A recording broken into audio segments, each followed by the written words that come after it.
So I've been reading books like Eckhart and Byron Katie, and both of them really talk about the ego and how to kill the ego or really live as ego-free as possible and just kind of explain what it is. The ego is basically just the humanness in you. It's the part of you that wants to be right and that wants to control the situation. So in an effort to crush my ego when it pops up, it's always going to be there and it truly is there to protect you.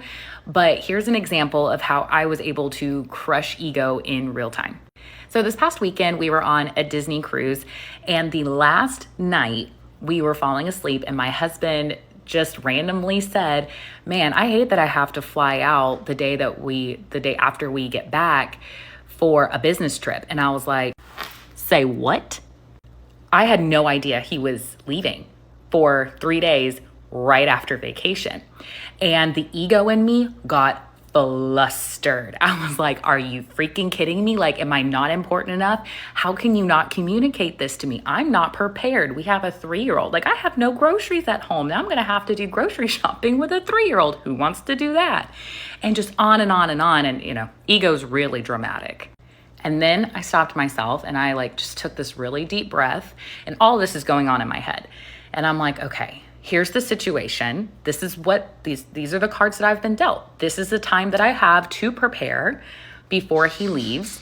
What am I going to do while he's gone? How am I going to choose to show up and behave? Am I willing to ruin the last little bit of vacation that we have over something I can't control, something I can't fix?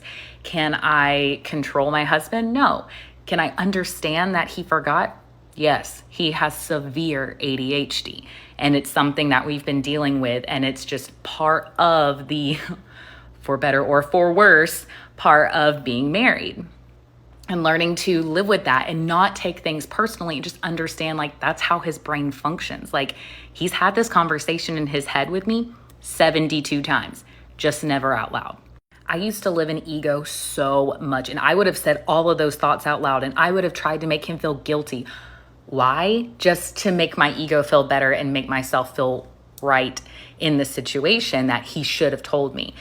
And when I said, "Hey, next time, can you please, I don't know, put it in your calendar or something so that I can see it," because I do feel kind of caught off guard. I communicated with him in a way that said, "Hey, I don't appreciate the way this went down," but not in a way that ruined the rest of our vacation. So this is just an example of how ego creeps in, but you can squash it and just try to understand from the other person's point of view. And that's when your higher self comes into play.